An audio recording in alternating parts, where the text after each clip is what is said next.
என் கூடவே Alaska travel பண்ணிகிட்டு இருக்கிற எல்லாருக்குமே வெல்கம் பேக். இன்றைக்குமே நம்ம அலாஸ்காவோட ட்ராவல் பிளாக் தான் பார்க்க போகிறோம். இன்றைக்கி காலையில் பார்த்திங்கன்னா டே 5 ஆஃப் அலாஸ்கா ட்ரிப்பு. வெதர் ரொம்பவே சூப்பராக இருக்குது. நாங்கள் இப்போ ஹோட்டல்லேருந்து செக் அவுட் பண்ண போகிறோம். டே 3 டே 4 வீடியோவில் பார்த்துருப்பீங்க. நாங்கள் இந்த ஹோட்டலில் தான் வந்து செக்இன் பண்ணி நைட் இங்கே தான் தங்கியிருந்தோம். இந்த 3 நாளும் நாங்கள் என்ன பண்ணோன்னு சொல்லிட்டு வீடியோவில் பார்த்துருப்பீங்க. ஃபுல்லாகவே வந்து ஆங்கரேஜ், சீவேர்டு எல்லாமே கவர் பண்ணியாச்சு. இப்போ ஹோட்டலுக்குள்ளே போய் காம்ப்ளிமெண்ட்ரி பிரேக்ஃபாஸ்ட் சாப்பிட்டுட்டு அப்படியே செக் அவுட் பண்ணி கிளம்ப போகிறோம். இன்றைக்கி எங்களோட பிளான் என்னன்னு பார்த்தீங்கன்னா, இங்கே ஆங்கரேஜ்லேருந்து கிளம்பி ஃபேர்பேங்க்ஸ் வரைக்கும் போகிறோம். போகிற வழியில் பார்த்தீங்கன்னா என்னென்ன ஸ்டாப்ஸ்லாம் இருக்கோ அதெல்லாம் கண்ணில் படுற ஸ்டாப்பெல்லாம் நின்று பார்க்கலாம். அதுக்கப்புறம் நிறைய வைல்ட் லைஃப்லாம் பார்க்கலாம் அப்படின்ற ஆர்வத்தில் போகிறோம். ஏன்னா போகிற வழியில் தான் டெனாலி இருக்குது. அதனால வைல்ட் லைஃப் சைட்டிங் வாய்ப்பு அதிகம். இதுதான் எங்களோட ஃபஸ்ட்டு ஸ்டாப். பார்த்தீங்கன்னா தண்டர்பர்ட் ஃபால்ஸ் ட்ரையல் ஹெட். இந்த ட்ரையல் ஹெட்டில் என்ன இருக்குன்னுலாம் எங்களுக்கு தெரியாது. சரி உள்ளே போய் என்ன தான் இருக்குன்னு பார்க்கலாம் அப்படின்னு சொல்லிட்டு இப்போ இந்த ட்ரையலில் நடக்கலாம். அப்படி என்ன தான் உள்ளே இருக்குன்னு பார்த்துட்டு வரலாம். ஏதாவது வைல்ட் லைஃப் நம்ம கண்ணுக்கு தெரியுதான்னு பார்ப்போம் வாங்க. இங்கே ட்ரையல்ஸ் நடக்க கொஞ்சம் பயமாக தான் இருக்குது. ஏன்னா எங்கே பார்த்தாலும் பியர் ஸ்ப்ரே வச்சுக்கோங்க, பியரை பார்க்கலாம் அப்படின்னு சொல்லிகிட்டே இருக்காங்க. நாங்கள் எங்ககிட்ட பியர் ஸ்ப்ரேலாம் எதுவும் இல்லை. இருந்தாலும் சரி தைரியமாக போயிட்டு ஒரு ட்ரையலை நடந்து பார்ப்போம். அப்படியாவது ஏதாவது ஒரு வைல்ட் லைஃப்பை பார்க்கலாம் அப்படின்னு சொல்லிட்டு ஒரு தைரியத்தை வரவழைச்சிக்கிட்டு இந்த ட்ரையலில் நடந்தோம். இவ்வளோ நேரம் பார்த்திங்கன்னா ரொம்ப வித்தியாசமான ஒரு நிலப்பரப்பு மாதிரி இருந்துச்சு. இங்கே பார்த்திங்கன்னா நிறையா மரங்களாக இருக்குது. இந்த இடத்துல இவ்வளோ நேரம் வந்து மரம் வந்து எதுவுமே தழுக்காமல் இலையே இல்லாமல் இருந்துச்சு. இங்கே பார்த்திங்கன்னா ஒரு கார்ஜுன்னு சொல்லிட்டு ஒரு குட்டி, அதில் வந்து குட்டியாக ஒரு ரிவர் மாதிரி ஓடிக்கிட்டு தண்ணி பாருங்க. ரொம்ப ஆழமான இடத்துல ஒரு குட்டியாக ஒரு சின்ன நீரோடை மாதிரி ஓடிக்கிட்டு தண்ணி. இது தண்டர்பர்ட் ஃபால்ஸான்னு கேட்டிங்கன்னா இது தண்டர்பர்ட் ஃபால்ஸ் கிடையாது. அதுக்கு முன்னாடி வந்து கார்ஜ் ட்ரையல் ஹெட்டுன்னு இருந்துச்சு. நாங்கள் அதுலேயே முடிச்சுக்கிட்டோம். தண்டர்பர்ட் ஃபால்ஸுக்கு இன்னும் வந்து 1/2 மைல் நடக்கணும் அப்படின்னு போட்டிருந்துச்சு. இது வந்து பாதி 0.5 மைல்ஸ்லேயே இது வந்துச்சு. இதையே வேணால் முடிச்சுக்கலாம் அப்படின்னு சொல்லிட்டு இதோடய முடிச்சுக்கிட்டோம். இதிலே பார்த்திங்கன்னா நிறைய இடத்துல ரொம்ப ஸ்டீப்பாக இருந்துச்சு. அந்த இடத்துல நடக்கும் போதெல்லாம் ரொம்ப மூச்சு வாங்கிச்சு பயங்கரமாக. இப்படி வந்தது ரொம்ப. அதனால் சரின்னு சொல்லிட்டு போதும். இன்னும் வேறு பயம் என்னென்னா ஏதாவது கரடி எதுவும் வந்துடும், வைல்ட் லைஃப் ஏதாவது வந்துடுமோ அப்படின்னு பயமாக இருந்துச்சு. அதனால் சீக்கிரமே வந்து போயிடலாம் அப்படின்ட்டு கிளம்பி போயிட்டோம். இந்த ட்ரையலில் வேறு எதுவும் இல்லை அப்படின்னு சொல்லிட்டு அந்த கார்ஜை மட்டும் பார்த்துட்டு அதுக்கப்புறம் ட்ராவலை தொடங்கிட்டோம்.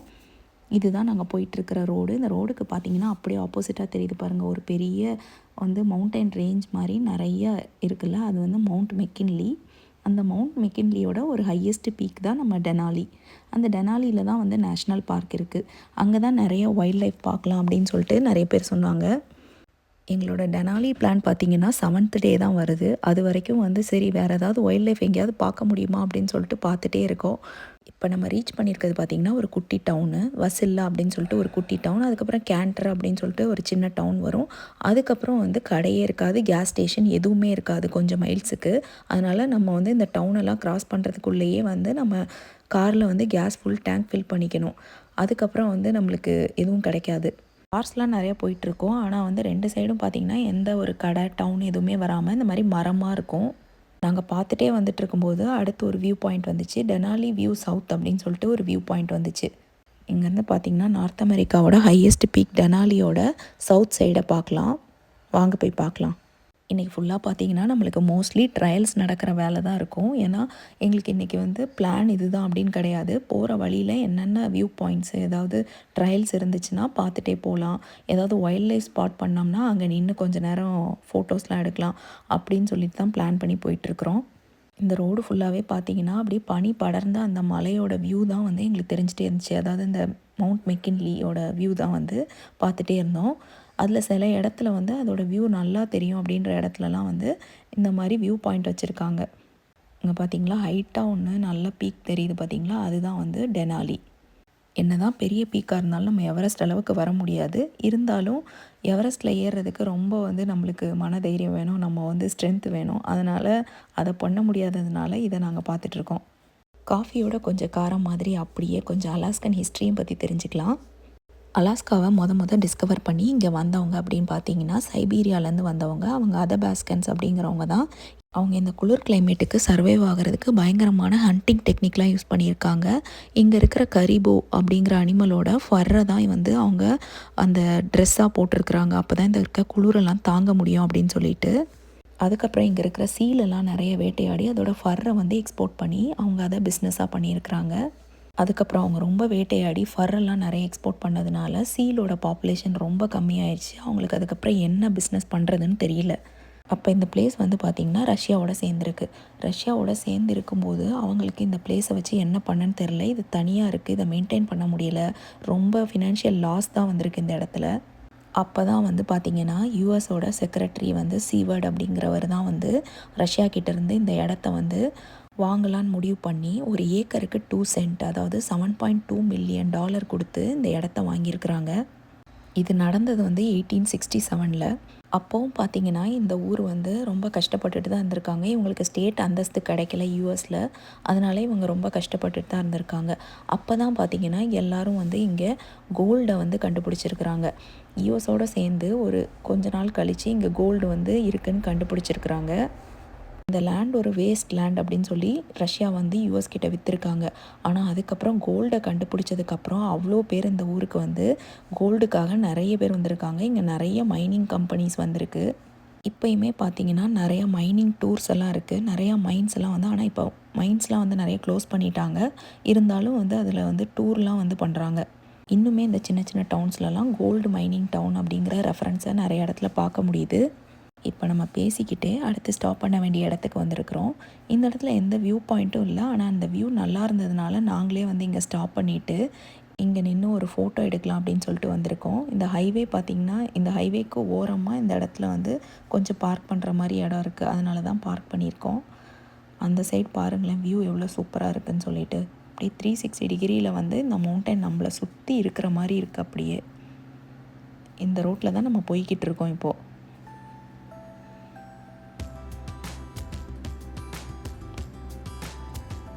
அவ்வளோ சுற்றியும் நம்மளை வந்து அப்படி கவர் பண்ணுற மாதிரி இந்த மவுண்டைன் இருக்குது, நம்ம சுற்றி ஸ்னோவாக இருக்கிற மாதிரி.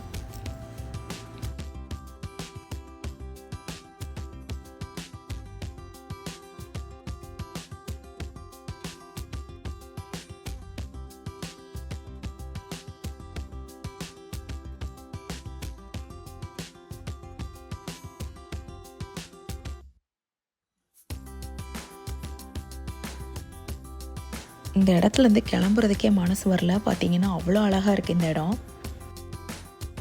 இப்போ நம்ம வந்திருக்கிற அடுத்த வியூ பாயிண்ட் பார்த்திங்கன்னா ஃபிஷ் க்ரீக் வியூ பாயிண்ட் அப்படிங்கிற இடத்துக்கு வந்திருக்கோம். இந்த இடத்துல பார்த்திங்கன்னா ஐஸ்லாம் இன்னும் ஃபுல்லாக கரையாமல் அப்படியே மேலே மேலே அப்படி வந்து ஒரு தின் ஸ்லீட் மாதிரி ஐஸ் இருக்குது. கீழே வந்து தண்ணி ஓடிக்கிட்டு இருக்குது. இப்போ தான் கொஞ்சம் கொஞ்சமாக வந்து ஐஸ்லேருந்து தண்ணி கரைஞ்சிருக்குது. இன்னும் நம்ம ஜூன் ஜூலை அந்த மாதிரி டைம்லலாம் வந்தோம்னா இது வந்து ஒரு சின்ன ஸ்ட்ரீம் மாதிரி ஓடிக்கிட்டு இருக்கும். மேபி அந்த டைம் வந்து பார்த்தா தெரியும் நம்மளுக்கு இதிலலாம் மீன்லாம் பிடிக்கிற அளவுக்கு இருக்குமா என்னன்னு தெரியல. ஏன்னா தண்ணி நிறையா ஓடும் இதெல்லாம் கரைஞ்சி. அதுக்கப்புறம் நாங்கள் இங்கே நின்றுட்டு இருக்கும்போது ஒருத்தர் வந்து சொல்லிட்டு போனார், அங்கே மேலே வந்து மவுண்டைன் கோட்டெல்லாம் நிறைய நிற்கிது அப்படின்னு சொல்லி காட்டிகிட்டு இருந்தார். அவரும் நின்று பார்த்துட்டு இருந்தார். எங்களுக்கு இப்படி தூரத்துலேருந்து பார்த்து கண்டுபிடிக்கிற அளவுக்கெல்லாம் கண்ணு தெரிய மாட்டேங்குது. அவங்கெல்லாம் வந்து அப்படி காரில் போயிட்டு இருக்கும்போதே கரெக்டாக அந்த மவுண்டைன் கோட் இருக்குது அப்படின்னு கண்டுபிடிச்சிடுறாங்க. அங்கே மேலே இருக்குது, ஆனால் என்னால் அவ்வளோ ஜூம் பண்ணி காட்ட முடியல. ஆனால் அதுக்கு மேலே தான் வந்து குட்டி குட்டியாக அந்த ஒயிட் கலர் மவுண்டைன் கோட்டுங்கிறது பார்த்திங்கன்னா ஒயிட் கலரில் இருக்குது. அப்படியே அது பனியோட பனியாக தான் தெரியுது குட்டி குட்டியாக. ரொம்ப நல்லாவும் தெரியல, எங்கள் ஃபோனில் அதுக்கு மேலே ஜூம் பண்ணவும் முடியலை. சரி நம்ம இப்போ அடுத்த இடத்துக்கு போவோம் அப்படின்னு சொல்லிட்டு கிளம்பிட்டோம். அதுக்கப்புறம் எங்களுக்கு அடித்தது லக்கி ப்ரைஸ் அப்படிங்கிற மாதிரி ஒரு பெரிய மூஸ் தெரிஞ்சிச்சு. அது ரோட்டுக்கு பக்கத்துலேயே நின்று இப்படி வந்து புல் மேய்ஞ்சிட்டு இருந்துச்சு. இது அலாஸ்கா இந்த சைட்லாம் மட்டும் இருக்கிற ஒரு டைப் ஆஃப் மூஸு. இந்த மூஸ் வந்து நல்லா வந்து 100-200 பவுண்டுக்கு வந்து வளருமா. இது வந்து இடிச்சிச்சின்னா காரே வந்து அப்படியே வந்து சரிஞ்சு விழுந்துடும் அப்படின்னு சொல்லி போட்டிருந்துச்சு. அலாஸ்காவில் எங்கே பார்த்தாலும் வந்து கரடிக்கு எப்படி வார்னிங் வச்சுருப்பாங்களோ அதே மாதிரி மூஸுக்கும் வார்னிங் வச்சுருப்பாங்க. கரடியை பார்த்தா ஒரு தூரம் நிற்கணுன்னா மூஸை பார்த்தாலும் அதை விட கொஞ்சம் கம்மி தூரத்துக்கு வரைக்கும் நம்ம நிற்கலாம், அவ்வளோதான். நாங்கள் இப்போவே வந்து என்ஜின்லாம் ஆஃப் பண்ணிவிட்டு ஒரு ஓரமாக தள்ளி தான் நிற்கிறோம் அதுக்கிட்ட இருந்து. இது மெயின் ஹைவேலே எங்களுக்கு தெரிஞ்சிச்சு. அதுக்கப்புறம் கொஞ்ச நேரத்தில் அது உள்ளே போயிடுச்சு. இப்போ நாங்கள் வந்திருக்கிற ஸ்பாட் பார்த்திங்கன்னா லஞ்சு சாப்பிட்றதுக்காக நாங்களே கண்டுபிடிச்சி வந்த ஒரு ஸ்பாட்டு. பின்னாடி இருந்துச்சு, ஹைவேக்கு பேக் சைடில் இருந்துச்சு. இது பார்த்திங்கன்னா நல்லா வந்து வியூ பாயிண்ட்டோடு இங்கே உட்காந்து லஞ்ச் சாப்பிட்லான்னு நாங்கள் எடுத்துகிட்டு வந்த லஞ்சை வந்து இங்கே உட்காந்து சாப்பிட்டுட்ருக்குறோம். நாங்கள் வீட்டிலேருந்தே ரைஸ் செஞ்சு எடுத்துகிட்டு வந்திருந்தோம். அந்த ரைஸை தான் நான் உட்காந்து சாப்பிட்டுட்ருக்கேன். நாங்கள் எங்கே போனாலும் ரைஸ் குக்கரில் ரைஸை மட்டுமாவது வச்சு செஞ்சு எடுத்துகிட்டு வந்துடுவோம். ஏன்னா இந்தியன் ஃபுட் இல்லாமல் நம்மளால் ரொம்ப நாள் சர்வைவ் ஆக முடியாது, அதனால தான். இப்போ நாங்கள் அடுத்து பார்த்த ஸ்டாப் பார்த்திங்கன்னா நேனனா ரிவர். இது நேனனா ரிவருங்கிற ரிவர் ஓடிட்டுருக்கு. இந்த இடத்துல ராஃப்டிங் பண்ணுறதுக்காக நிறைய ஸ்பாட் வச்சுருக்காங்க போல இருக்குது. இந்த ராஃப்டிங் பண்ணுற அந்த வந்து போட் மாதிரி இருக்கிறத வந்து பார்த்திங்கன்னா கீழே வந்து கொண்டு போகிறதுக்கு இந்த மாதிரி எல்லா இடத்துலையும் ஒரு கேட் வச்சுருக்காங்க. அந்த கேட்டை திறந்து இவங்க வந்து இந்த போட்டை வந்து உள்ளே வந்து தள்ளி விடுறாங்க. இவங்க வந்து கீழே வரைக்கும் கொண்டு போக முடியாது அப்படிங்கிறதுக்காக இப்படி கொண்டு வந்து இறக்கிட்டு இப்படியே தள்ளி விட்டு இவங்களும் அது கூடயே பொறுமையாக நடந்தே கீழே இறங்குறாங்க. நாங்களும் இவங்க இதை எப்படி பண்ணுறாங்க அப்படின்னு பார்க்கணுங்கிறதுக்காக ரொம்ப நேரம் அங்கேயே நின்று பார்த்துக்கிட்டு இருந்தோம். பார்த்தீங்கன்னா அந்த வண்டியிலேருந்து இறக்கிட்டு இங்கே வந்து ஒரு ரோப் வச்சு இங்கே கயிறு வச்சு இங்கே கட்டிடுறாங்க. அந்த இடத்துல கட்டிட்டு அப்படியே ஸ்லோவாக இதை வந்து இறக்கிட்டே இருக்காங்க. இந்த பச்சை கலர் துணியுமே அவங்க தான் போட்டு விட்டாங்க. அப்படி வந்து ஒரு சறுக்கு மாதிரி ஆக்கி விட்டுட்டு அதுக்கப்புறம் இந்த பச்சை கலர் துணியில் வந்து இதை வழுக்கி விடுறாங்க.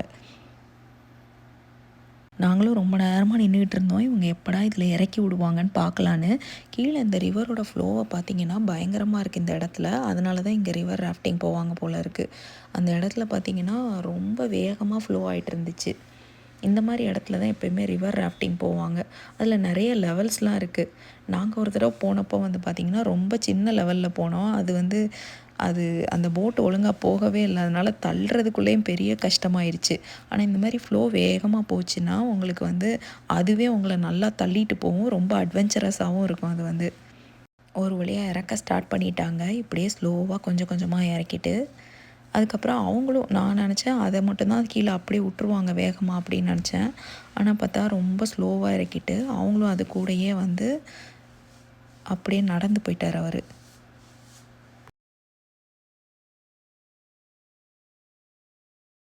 அவங்க இது பண்ணி முடித்ததும் பார்த்திங்கன்னா அதுக்கப்புறம் நாங்கள் அந்த பிரிட்ஜ் மாதிரி இருந்துச்சு அந்த ரிவர் பக்கத்துலேயே. அதில் சும்மா ஒரு வாக் பண்ணிவிட்டு அப்படியே வந்து அந்த ரிவரோட ஃப்ளோவெல்லாம் பார்த்துட்டு இருந்தோம். அது பயங்கரமாக ஓடிட்டு இருந்துச்சு அந்த ரிவர் வந்து. அதை தான் பார்த்துக்கிட்டு இருந்தோம் கொஞ்சம் நேரம் நின்று. அவர் எப்படி போக போகிறாரா இப்போவே ராஃப்டிங் அப்படின்னு சொல்லிட்டு பார்த்துட்டு இருந்தோம். ஆனால் அவர் எதுவும் போகலை. அங்கே போட்டுட்டு அப்படியே நின்றுட்டு இருந்தார். பாருங்கள் எப்படி ரிவரோட ஃப்ளோ இருக்குன்னு. இதில் நிறையா பாயிண்டில் இதே மாதிரி இவங்க இறக்குன மாதிரி நிறைய பேர் இறங்கி உள்ளே வந்து ரிவர் ராஃப்டிங் பண்ணுறாங்க. இந்த இடத்துல வந்து ரிவர் ராஃப்டிங் அட்வென்ச்சர் கம்பெனிஸ்லாம் வேறு இருக்குது. இந்த இடத்துல வந்து ஒரு மைல்ஸை குறிக்கிற மாதிரி ஒரு இது வச்சுருக்காங்க. அதில் பார்த்திங்கன்னா ஆங்கரேஜ்லேருந்து நாங்கள் எவ்வளோ தூரம் வந்திருக்கிறோம் அப்படின்னு போட்டிருக்காங்க. இன்னும் ஃபேர் பேங்க்ஸுக்கு வந்து 124 மைல்ஸ் போகணும்.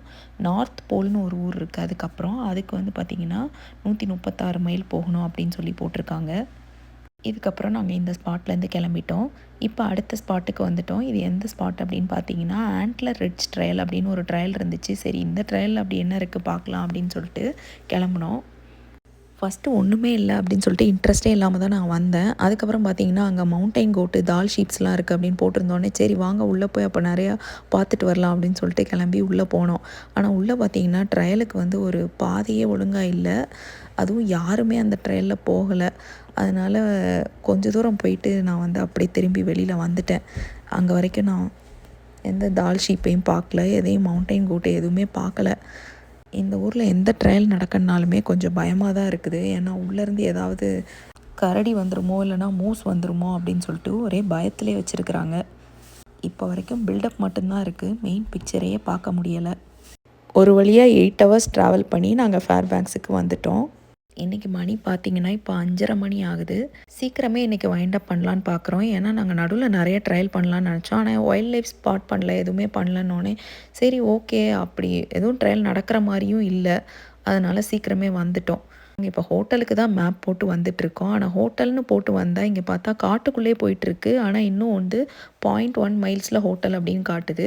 இன்னும் ஹோட்டலையே காணும். அதான் வந்து ஒரு குழப்பம் ஆயிடுச்சு. மேப் எதுவும் தப்பாக போட்டோமோன்னு பார்த்தா கடைசியில் பார்த்தா இந்த காட்டுக்குள்ளே தான் வந்து பார்த்திங்கன்னா ஹோட்டல் இருந்திருக்கு. நீங்கள் பாருங்கள் திரும்பினோடனே அது வந்து சுற்றி அது வரைக்கும் காடு மாதிரி வந்துட்டு இருந்துச்சு. டக்குன்னு திரும்பினோடனே பார்த்திங்கன்னா ஹோட்டல் வந்துருச்சு. இதுதான் நாங்கள் தங்க போகிற ஹோட்டல். 2 நாளுமே இந்த ஹோட்டலில் தான் தங்க போகிறோம். இங்கே வெதர் பார்த்திங்கன்னா ரொம்பவே வந்து ஹாட்டாக இருக்குது. ஆங்கரேஜில் இருந்ததோடையுமே இங்கே ரொம்ப ஹாட்டாக இருக்குது. வெதர் சூப்பராக இருக்குது. நான் உண்மையாகவே இந்த மாதிரி ஒரு வெதரை அலாஸ்காவில் எதிர்பார்க்கவே இல்லை. நாங்கள் நிறையா லேயர்ஸ்லாம் எடுத்துகிட்டு வந்திருந்தோம். அன்றைக்கி கினை ஃபோர்ட் போன இன்றைக்கி மட்டும்தான் எங்களுக்கு வந்து கொஞ்சம் நிறைய லேயர்ஸ்லாம் தேவைப்பட்டுச்சு. செக்இன் பண்ணுற இடத்துல கொஞ்சம் கூட்டமாக இருந்துச்சு. அதனால் கீயை வாங்கிட்டு ரூமுக்கு வர்றதுக்கு கொஞ்சம் ஒரு 10-15 நிமிஷம் ஆயிடுச்சு. இப்போ ரூமுக்கு நாங்கள் வந்து சேர்ந்தாச்சு. எல்லா லக்கேஜையும் எடுத்துக்கிட்டு எங்களோட ரூம் நம்பர் வந்து 219. இப்போ கதவை திறந்து நம்ம ரூம்குள்ளே போகலாம். இது வந்து கொஞ்சம் நல்ல ஹோட்டல் தான், கொஞ்சம் காஸ்ட்லியான ஹோட்டலும் கூட. அதனால் வந்து கண்டிப்பாக ரூம் நல்லா தான் இருக்கும். வாங்க போய் ரூம்குள்ளே போய் பார்க்கலாம். எல்லா ஹோட்டலுமே பார்த்திங்கன்னா எக்ஸ்பெக்ட் பண்ணதை விட ரொம்பவே நல்லா தான் இருக்குது. இதுலேயும் வந்து பார்த்திங்கன்னா ஃப்ரிட்ஜு, அவன் எல்லாமே இருக்குது. இங்கே பாருங்களேன், அரேஞ்ச் பண்ணியிருக்கிறது தலையணை எல்லாமே சூப்பராக அரேஞ்ச் பண்ணியிருக்காங்க. இந்த ஹோட்டல் நல்லா இருக்குது. ஃபேர் பேக்ஸு, டெனாலிலாம் இருக்கிறதுனால மூஸ் படம்லாம் வச்சுருக்குறாங்க. இங்கே வந்து மிட் நைட் சன்லாம் இருக்கும். அதனால் நீங்கள் எந்த டைமுக்கு வெளியில் பார்த்தீங்கனாலும் இதே வெளிச்சத்தோடு தான் இருக்கும். உங்களுக்கு நான் வேறு டைமில் இதே விண்டோவை காட்டுறேன், அப்போ பாருங்கள். இந்த வெளிச்சம் இதே மாதிரியே இருக்கும். ஏன்னா இந்த ஊரில் வந்து பார்த்திங்கன்னா 60 டேஸோ என்னமோ வந்து மிட் நைட் சன் இருக்கும். அவ்வளோதாங்க, இதோட என்னோடய வீடியோவை எண்ட் பண்ணிக்கிறேன். நாளைக்கு அடுத்த அலாஸ்கா அட்வென்ச்சரில் பார்க்குறேன். சேனலை சப்ஸ்கிரைப் பண்ணிவிட்டு அப்படியே வீடியோக்கு ஒரு லைக் போட்டுக்கோங்க. தேங்க்யூ. டாட்டா பாபாய்.